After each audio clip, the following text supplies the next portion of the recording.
اللہ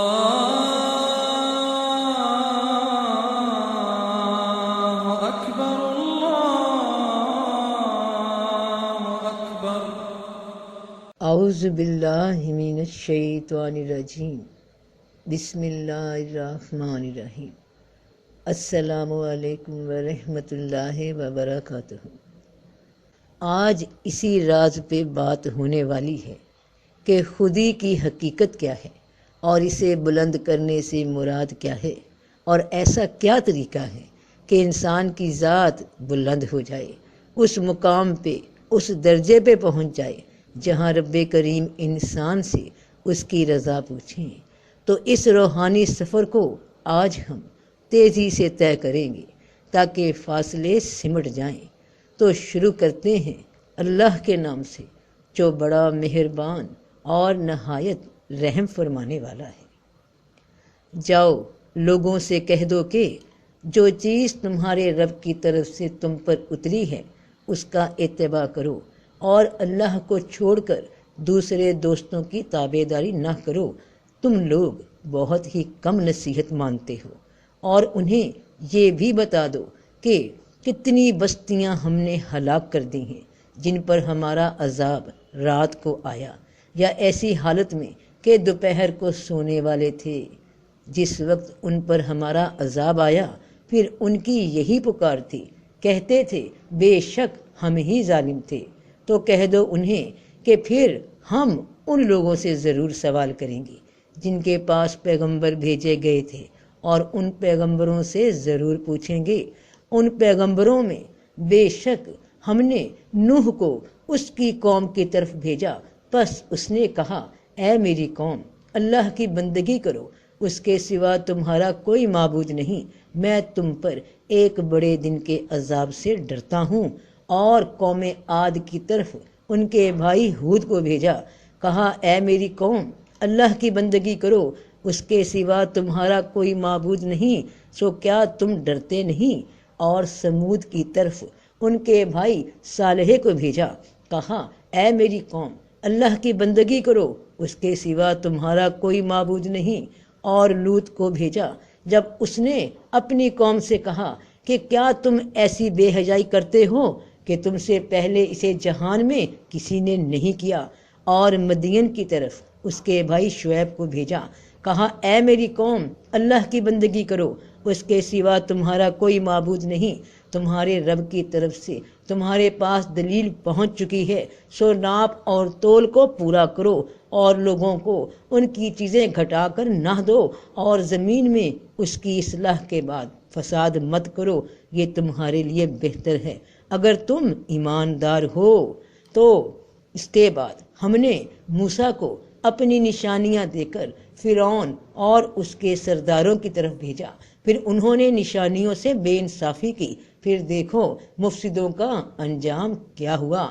اور ہر ایک گروہ کے لیے ایک میعاد معین ہے، پھر جب وہ میعاد ختم ہوگی تو وقت سے نہ ایک گھڑی پیچھے ہٹیں گے اور نہ آگے بڑھیں گے۔ اے آدم کی اولاد، اگر تم میں سے تمہارے پاس رسول آئیں جو تمہیں میری آیتیں سنائیں، پھر جو شخص ڈرے گا اور اصلاح کرے گا ایسوں پر کوئی خوف نہ ہوگا اور نہ وہ غم کھائیں گے۔ اور جنہوں نے ہماری آیتوں کو جھٹلایا اور ان سے تکبر کیا وہی دوزخی ہیں، وہ اس میں ہمیشہ رہنے والے ہوں گے۔ اور جو لوگ کتاب کے پابند ہیں اور نماز کی پابندی کرتے ہیں، بے شک ہم نیکی کرنے والوں کا ثواب ضائع نہیں کریں گے۔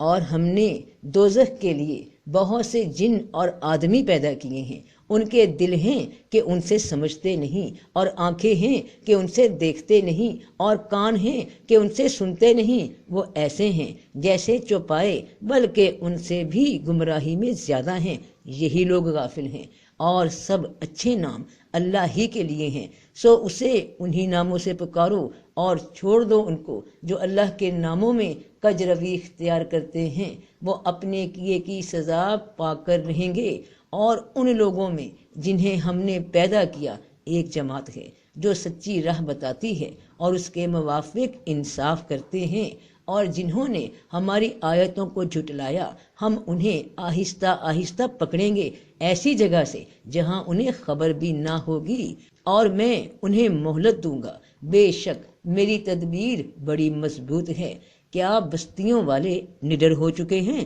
کہ ہماری طرف سے ان پر رات کو عذاب آئے جب وہ سو رہے ہوں، یا بستیوں والے اس بات سے نڈر ہو چکے ہیں کہ ان پر ہمارا عذاب دن چڑھے آئے جب وہ کھیل رہے ہوں؟ کیا وہ اللہ کی اچانک پکڑ سے بے فکر ہو گئے؟ بس اللہ کی اچانک پکڑ سے بے فکر نہیں ہوتے مگر نقصان اٹھانے والے۔ ہر اللہ کے پیغمبر نے اپنی قوم سے یہی کہا کہ اے قوم، میں اس پر تم سے مزدوری نہیں مانگتا، میری مزدوری اسی پر ہے جس نے مجھے پیدا کیا۔ پھر کیا تم نہیں سمجھتے؟ ہر پیغمبر نے اپنی قوم سے کہا کہ اس نے کہا کہ اے میری قوم، بے شک میں تمہارے لیے کھلم کھلا ڈرانے والا ہوں کہ اللہ کی عبادت کرو اور اس سے ڈرو اور میرا کہا مانو، یعنی معبود واحد اللہ ہے، اسی کی عبادت کرو، اور زندگی کے معاملات میں کیسے رہنا ہے اس میں میری اطاعت کرو۔ تمہارا اس نصیحت پہ عمل کرنے سے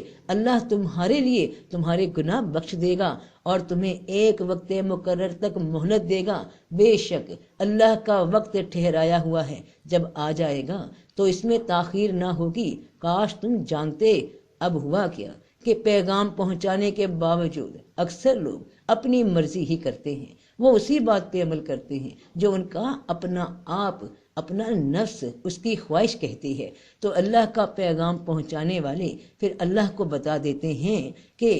کہا اے میرے رب، میں نے اپنی قوم کو رات اور دن بلایا، یا اللہ آپ کا پیغام ان تک دن رات پہنچایا، مگر پھر وہ میرے بلانے سے اور بھی زیادہ بھاگتے رہے، اور بے شک جب کبھی میں نے انہیں بلایا تاکہ تو انہیں معاف کر دے تو انہوں نے اپنی انگلیاں اپنے کانوں میں رکھ لیں اور انہوں نے اپنے کپڑے اوڑھ لیے اور ضد کی اور بڑا تکبر کیا۔ پھر میں نے انہیں کھلم کھلا بھی بلایا، پھر میں نے انہیں اعلانیہ بھی کہا اور مخفی طور پر بھی کہا، یعنی ظاہری نشانیوں سے بھی سمجھانے کی کوشش کی اور باطنی طور پہ بھی۔ بس میں نے کہا اپنے رب سے بخشش مانگو، بے شک وہ بڑا بخشنے والا ہے، وہ آسمان سے تم پر میਂہ برسائے گا، یعنی تمہارے شعور پہ، باطن پہ نور کی، علم کی بارش برسائے گا، اور مال اور اولاد سے تمہاری مدد کرے گا، اور تمہارے لیے باغ بنا دے گا اور تمہارے لیے نہریں بنا دے گا، یعنی تمہیں دنیا کے بھی فائدے دے گا، تمہارے لیے ہر طرح کی دونوں جہان کی نعمتیں اور فضل کی فراوانی کر دے گا۔ تمہیں کیا ہو گیا؟ تم اللہ کی عظمت کا خیال نہیں رکھتے کہ اللہ ہر شے پر قادر ہے، وہ تمہارا مالک ہے، معبود ہے، اور اس کے مقابلے میں تم خود کو لے آئے ہو، اس کے حکموں پر عمل کرنے کی جگہ اپنی خواہشات کو ترجیح دے رہے ہو۔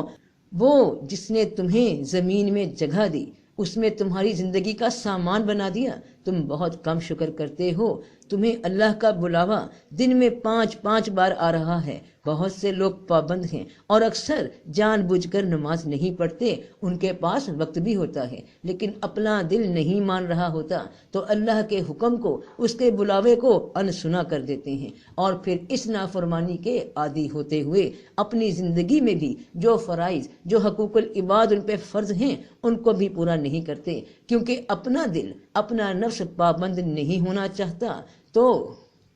نوح نے کہا اے میرے رب، بے شک انہوں نے میرا کہنا نہ مانا، اور اس کو مانا جس کو اس کے مال اور اولاد نے نقصان کے سوا کچھ بھی فائدہ نہیں دیا۔ تو اے میرے رب، تیرا پیغام جو ان تک پہنچا دیا وہ انہوں نے نہیں مانا، نہیں سنا، اور اس کی مان رہے ہیں جو ان کا نفس ہے، ان کا شیطان ہے، ان کی انا ہے، ان کی ضد ہے جو ان کی میں ہے۔ تو بے شک اللہ کسی کا ایک ذرہ برابر بھی حق نہیں رکھتا، اور اگر نیکی ہو تو اس کو دگنا کر دیتا ہے اور اپنے ہاتھ سے بڑا ثواب دیتا ہے۔ اللہ نے وعدہ کیا ہے ان لوگوں سے جو ایمان لائے اور جنہوں نے نیک کام کیے کہ ان کے لیے بخشش ہے اور بڑا اجر ہے۔ اور یہاں دنیا کی زندگی میں اگر اللہ کے بلاوے پہ اور زندگی کے معاملات میں رسول پاک صلی اللہ علیہ وآلہ وسلم کی اطاعت نہیں کر رہے تو پھر ان کی مہلت پوری ہو جائے گی اور انہیں پھر زبردستی حاضر کیا جانا ہے تو رب پاک فرماتے ہیں کہ ہر جان موت کا مزہ چکھنے والی ہے اور تمہیں قیامت کے دن پورے پورے بدلے ملیں گے۔ پھر جو کوئی دوزخ سے دور رکھا گیا اور بہشت میں داخل کیا گیا سو وہ پورا کامیاب ہوا، اور دنیا کی زندگی سوائے دھوکے کی پونجی کے اور کچھ نہیں۔ کہہ دو تمہاری جان موت کا وہ فرشتہ قبض کرے گا جو تم پر مقرر کیا گیا ہے، پھر تم اپنے رب کے پاس لوٹائے جاؤ گے۔ پھر کیا حال ہوگا جب ان کی روحیں فرشتے قبض کریں گے، ان کے منہوں اور پیٹھوں پر مار رہے ہوں گے کہ چلو اللہ کا بلاوا آیا ہے۔ پہلے تو عزت تکریم کے ساتھ تمہیں بلاتے رہے، دعوت نامہ آتا تھا دن میں 5 بار، مگر تم نے اسے رد کر دیا۔ اس دعوت کو قبول کرنا تمہارے نفسوں نے پسند ہی نہ کیا، تو اب زبردستی تمہیں وہاں لے جا رہے ہیں مارتے پیٹتے ہوئے۔ یہ اس لیے کہ انہوں نے ناپسند کیا جو اللہ نے اتارا ہے، سو اس نے ان کے اعمال ضائع کر دیے۔ یہ اس لیے کہ یہ اس پر چلے جس پر اللہ ناراض ہے، اور انہوں نے اللہ کی رضامندی کو برا جانا، پھر اس نے بھی ان کے اعمال غارت کر دیے۔ اب تو نہیں آ رہے نا رب کے بلاوے پہ، رسول پاک صلی اللہ علیہ وآلہ وسلم کی ہدایات پہ، تو کوئی نہ جوڑوں میں گھس کر سختی ہے جان نکالنے والوں کی قسم ہے۔ اور اگر تو دیکھے جس وقت ظالم موت کی سختیوں میں ہوں گے اور فرشتے اپنے ہاتھ بڑھانے والے ہوں گے کہ اپنی جانوں کو نکالو، آج تمہیں ذلت کا عذاب ملے گا، اس سبب سے کہ تم اللہ پر جھوٹی باتیں کہتے تھے اور اس کی آیتوں کے ماننے سے تکبر کرتے تھے، اور ہم نے ہر چیز کو کتاب میں شمار کر رکھا ہے۔ تمہاری زندگی کی کتاب میں سب درج ہو رہا ہے، تو ایک دن جب زندگی کی مہلت، زندگی کی اس آخری کتاب کا آخری صفحہ آ جائے گا، آخری عمل، آخری سانس آ جائے گا، تو پھر جو روزمرہ زندگی میں اللہ کے بلاوے پہ نہیں آتے تھے ان کو بڑی ذلت کے ساتھ اللہ کے سامنے حاضر کیا جائے گا، اور ذلت میں تکلیف ہوتی ہے، درد پہنچتا ہے انا کو بھی جسم کو بھی، جبکہ موت کسی اہل ایمان کے در پر جب دستک دیتی ہے وہ اسے خوشخبری سمجھتا ہے